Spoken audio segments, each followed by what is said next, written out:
Labor Day weekend of 2008 was rather unique for Kings Island.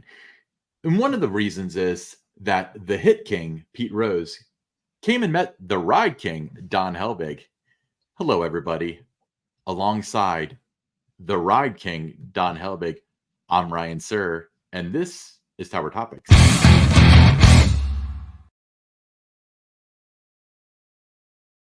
Tower Topics is a podcast by Kings Island fans for Kings Island fans because that's who we are and that's who we care about.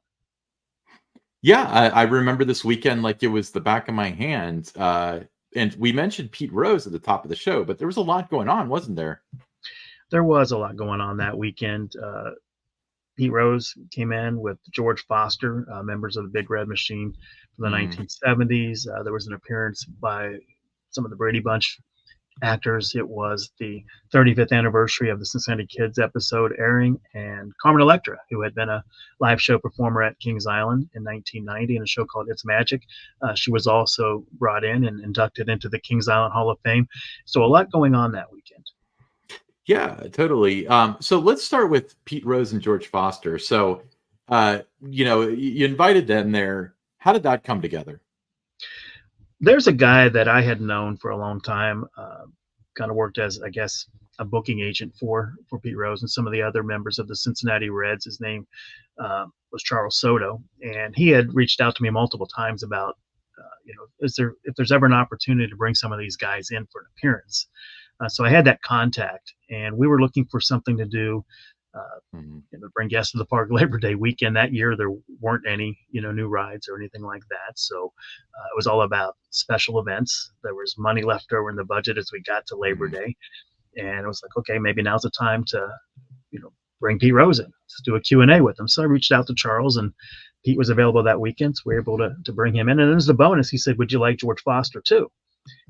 We can get him. So George came in as well, and we set it up, and it's Kings Island Theater, and did it as a Q&A show. No questions were off limits for Pete Rose, so we wanted to make that clear, that whatever questions anyone had, Pete was going to have to be willing to answer. Yeah. Pete Rose is kind of an unpredictable character in a lot of ways. How was he to work with? It's interesting with Pete. Okay, there's two things about Pete Rose you got to know. He loves two things. He loves baseball, and he loves Pete Rose. So you got to get that part straight right there. Behind the scenes, the first thing, and I had worked with Pete when I was working for hockey teams at the Cincinnati Gardens. We had brought him in for appearances there.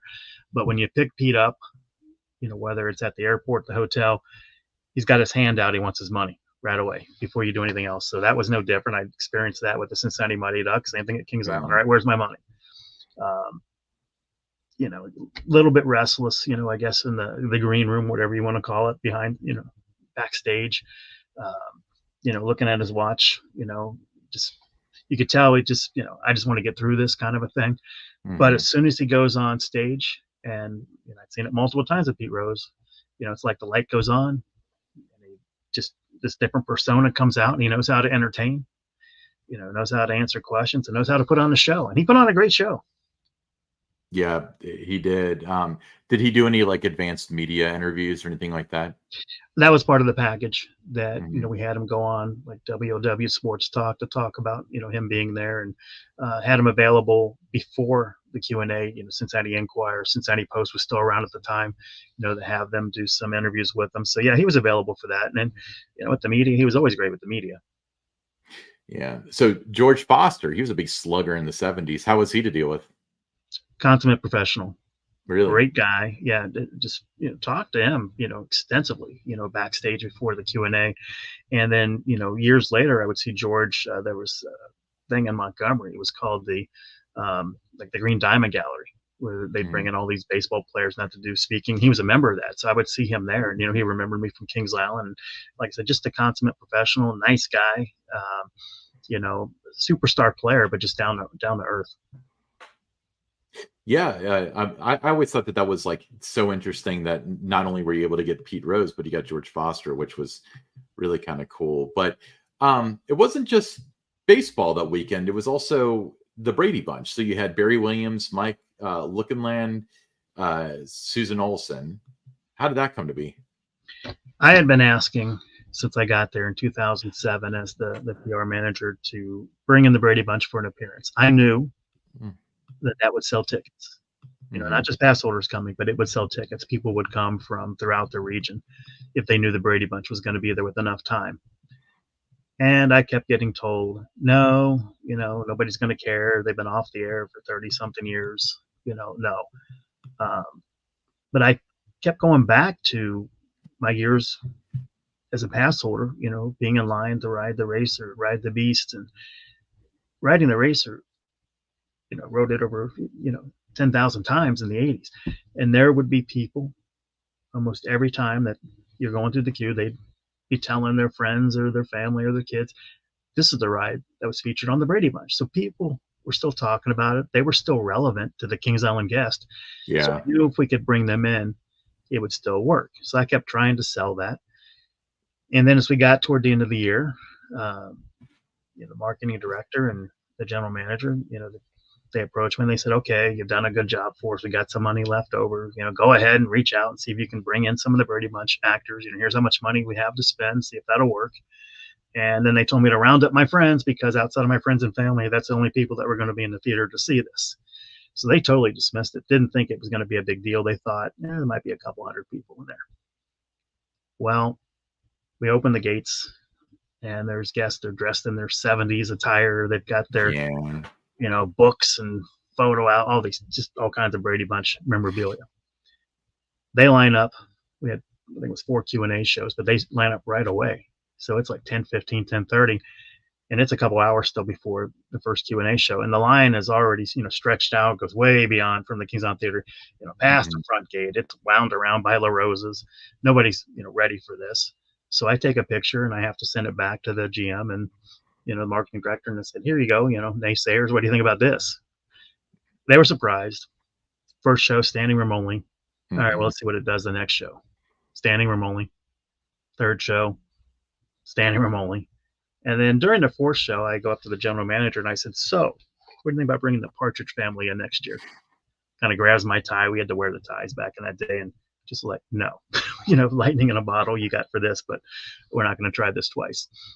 But they brought, they came back again in 2013, same thing, standing room only crowd. So that was kind of, it kind of really helped me when I would pitch ideas, that they would listen now because, obviously he knows what he's talking about because the Brady Bunch works. So that really helped me moving forward.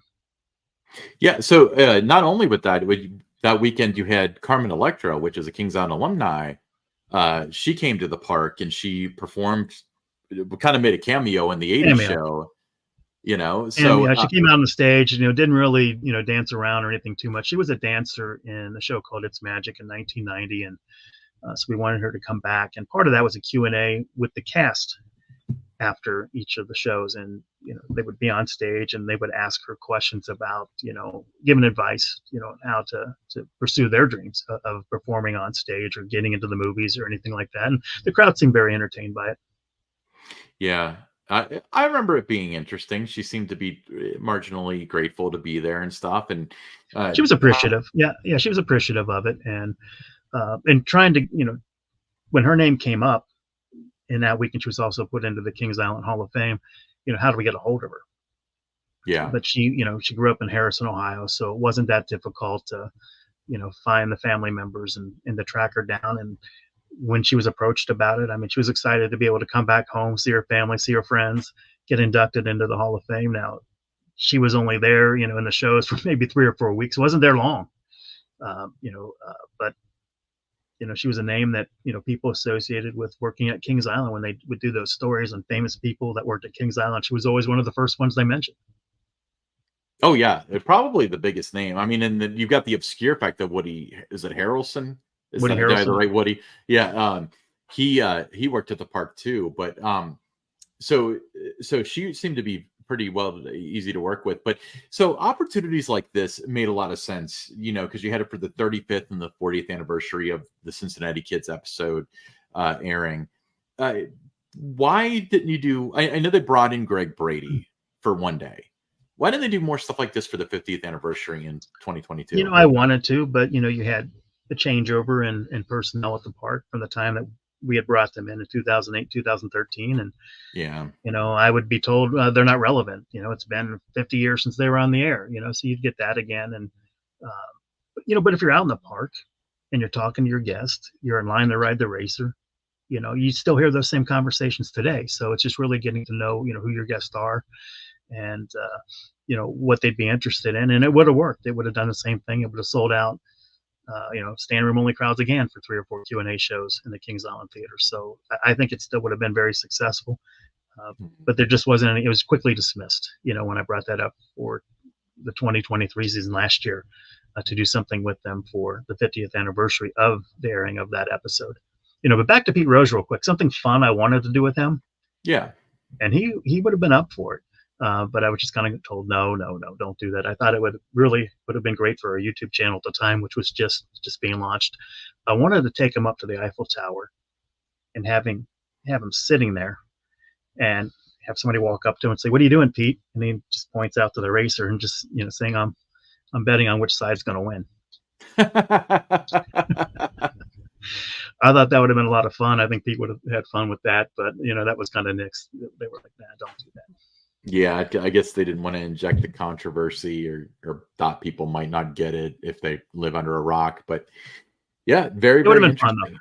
Yeah, but it was a fun time, and we had a great team in the marketing department, and you talk about one team efforts. I mean, nothing was more of a one team effort in that 2008 season. Not just the marketing team, but the whole park. Putting together events like Robbie Knievel's motorcycle jump, and how everybody had to come together to pull that off quickly. And you had Rick did a skywalk that year, and how quickly everybody had to come together, for that. But no new attraction that year. The entertainment lineup had, the one show. So there wasn't a whole lot going on in the park except for the existing attraction. So you had to come up with these different events every couple of weeks, find a way to give pass holders and guests a reason, to come back or a reason to come. And I think that was probably, if you ask anybody that worked at the park for a long time, they would point to 2008 as one of the years that was the most rewarding for them, because everybody came together as one. We made a lot of things happen, sold a lot of tickets. Yeah, absolutely. All right, let's move on to the listener question. The first one is from Asher. He says, "What's your favorite part of International Street that's not the Eiffel Tower?" That's a great question. Why don't you go first? Not the Eiffel Tower, it's the Royal Fountain. Really?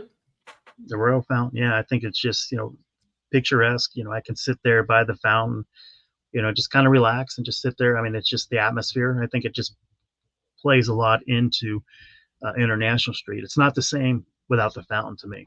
It would not be the same. What about you? I agree. Honestly, there's a hidden little gem that is one of my favorite spots in the park, and that is if you go out of Grater's Ice Cream and you make an immediate right, there's some outdoor seating there that's kind of shaded by a couple trees. I love that spot because you're in the middle of all the action being on International Street, but you're off the path. So that's a great place to like chill out and stuff. Like, me and my friends have sat there for hours sometimes just hanging out and talking and stuff on a busy day, and waiting for the fireworks to get ready and all that stuff. So that's a great spot. Yeah. Now, because you mentioned it, it's going to be a crowded spot. I know I shouldn't have admitted that, or my Boo Blasters trick. I'm going to have a lot of regrets this season. All right, we got another question. It comes from Casey Wade Johnson. It says, "I'm still going through the Attractions Group podcast." That's our other podcast that Ryan and I do. Mm-hmm. It says, "To see if you answered this, but how did both of you get to meet each other and go from what I assume was a professional relationship to friends and now podcast business partners? Seems like it would be a unique journey, and I can tell you that yes, it has." Okay, well, let's break down the question. Our professional relationship has always been toxic. I would never be your business partner, and I'm certainly not your friend.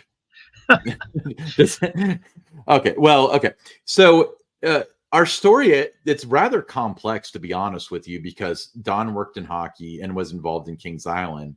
I was a big fan of the Cincinnati Mighty Ducks, a team that he worked for. So before I was involved in Kings Island, I used to have season tickets, and I was a couple rows in front of the broadcast booth at the Gardens. and I knew who you were as the announcer, and I knew that there was a guy that rode the racer a lot, but I never made that connection. And then if I recall, I I saw you around the park and stuff. I mean, I saw you around the park, but I didn't see you as the Mighty Ducks guy. So like I never drew that connection.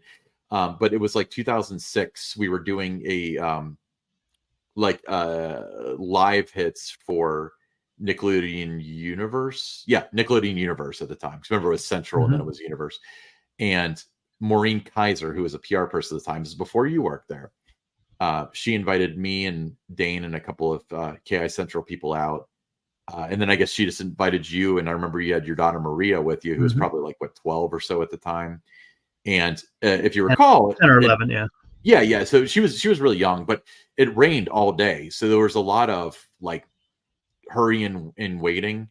And we found a baseball like somewhere. It was probably from the fast pitch game, but those like hadn't even opened yet. It was, I think we found it like in a planter or something. And we were under the shelter of like where it's kind of where Camp Snoopy or Beagle Scout Acres is going to be now. It was under that shelter. I remember tossing that around. And then every once in a while there'd be a break in the storm and Maureen would be like, oh my God, Fox 19's going live. Get on Avatar or The Last Airbender or whatever. But as we were walking out after this long ass day, you came up and started talking to me. And you were like, yeah, I like your work on the site. And I'm just like, okay, thanks. Because when I did KIC, I'm never comfortable with people really coming up to me of like, you know, like, hey, I like your work. I want you to like the work. Like, I want you to like this podcast. You don't have to like me. You know, I always thought that was weird that people would associate me with like the pictures I took because I'm not a camera. So I kind of blew it off. And you're like, yeah, when I work for the Mighty Ducks, I was like, oh, I know who you are. And then we stayed in contact. And you not long after you moved to Albany, New York. Yes. Yeah. And then I remember we would email back and forth occasionally. And I sent like a kind of semi-joking email to you about like, are we ever going to do those Rail Raider things? The Cincinnati Rail Raiders were a failed hockey team that, you know, was going to be at the Gardens. And you were like, no, that's probably not going to happen. But hey, if you're looking for something, you know, the Junior Cyclones are looking for a team and I'm going to be doing their PR. And I'm like, okay, cool. I get to work with this guy. And then you moved. So I didn't work with you.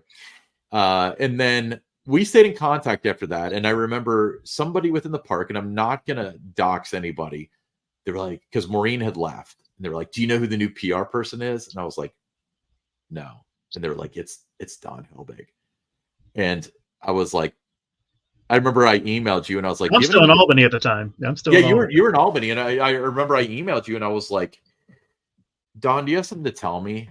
And you had some smart response like, yeah, I saved a lot of money by switching to Geico or something. Yes, yeah, I remember I remember that now. Yeah, you sent me the email and you said, is there anything, you know, you want to tell me, anything I should know?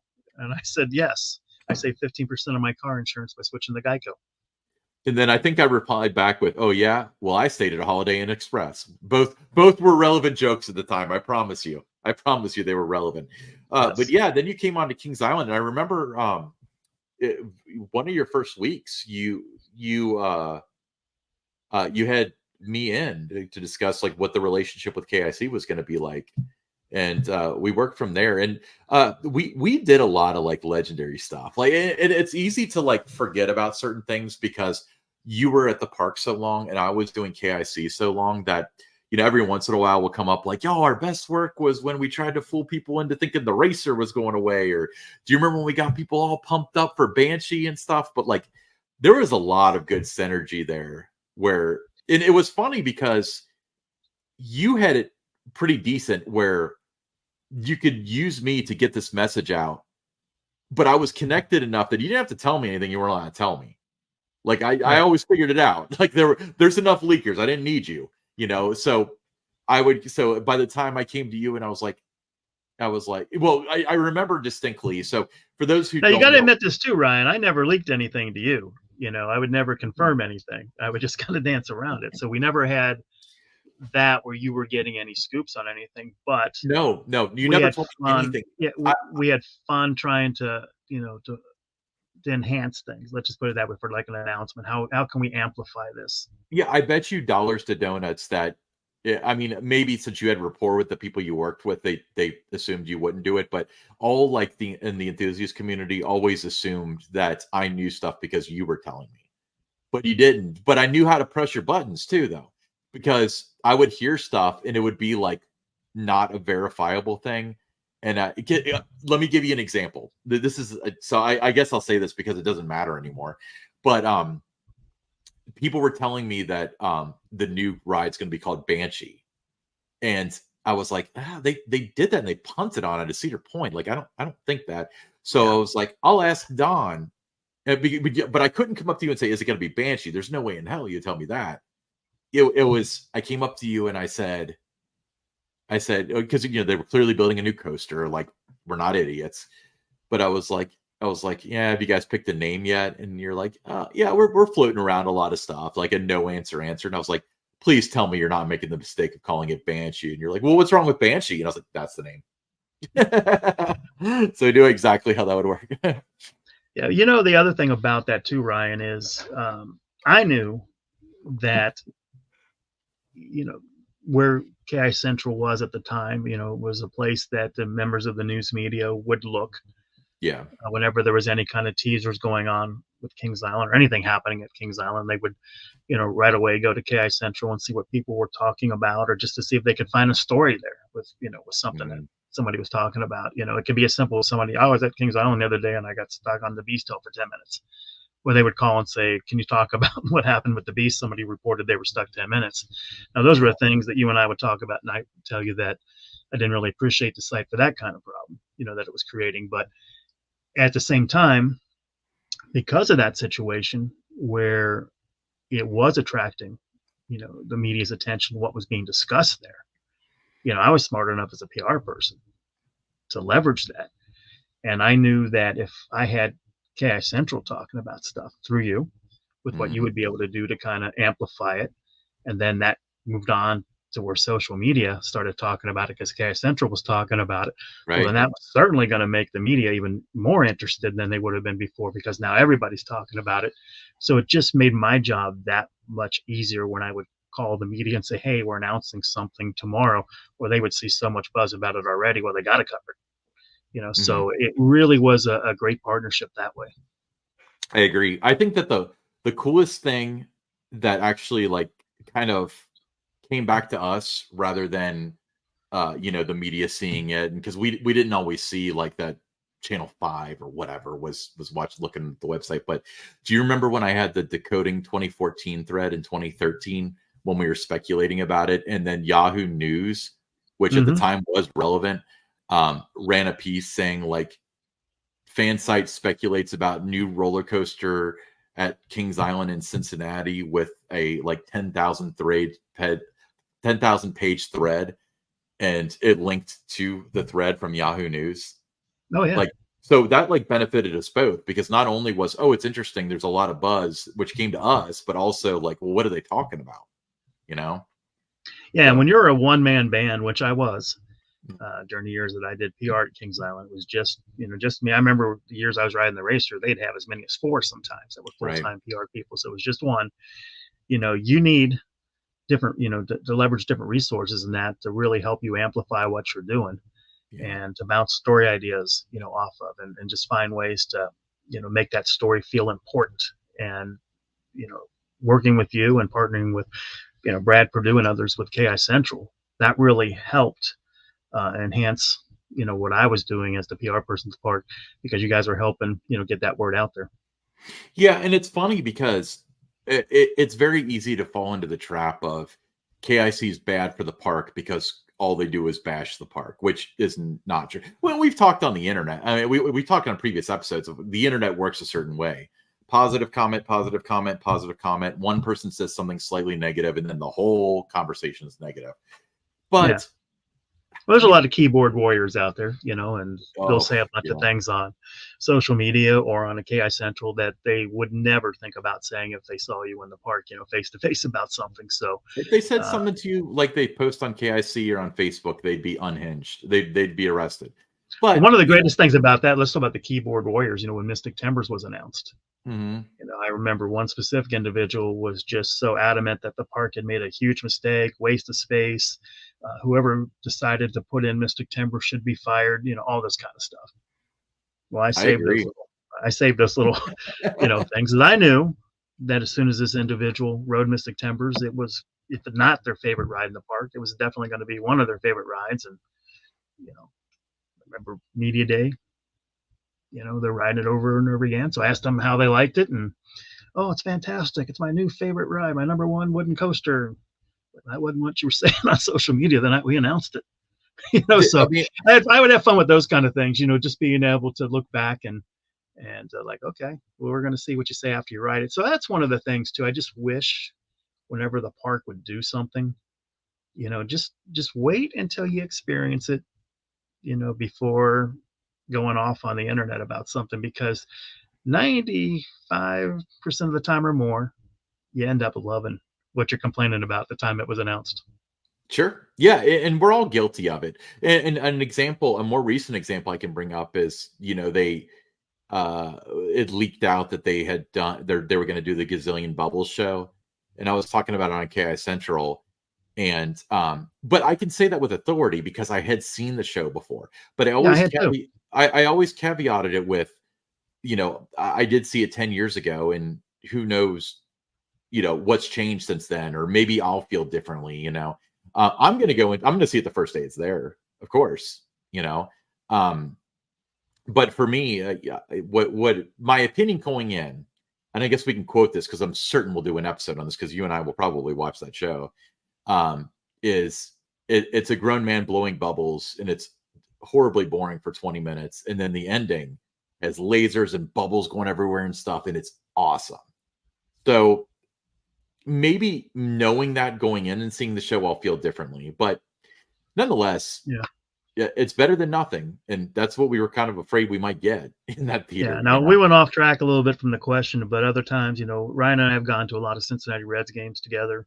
Yeah, We did the Cincinnati Thunder hockey games together. I did the play-by-play, and Ryan would add his expert commentary. I remember, I always remember this. Ryan, just made one time just to show why he was the best color guy in the league. He says, "I tell you what, Don, the goalie doesn't stop that shot; it's in the net." yeah. Well, I had a lot of insights like if the goalie doesn't stop that shot, it's in the net. Or you're right, Don. If the other team outscores the Thunder, they will lose this game. Yes, but we had fun doing the Thunder games, and we had fun going to the Reds games. We made a road trip to St. Louis to see the Oh, St. yeah. Louis Blues play. We were able to get tickets from the St. Louis Blues. He was assistant coach at the time there, Brad Shaw, who had been the head coach with the Cincinnati Mighty Ducks, and got to go down after the game in the players area and that, and talk to That was Brad a little cool. bit. Went to Casey, Illinois.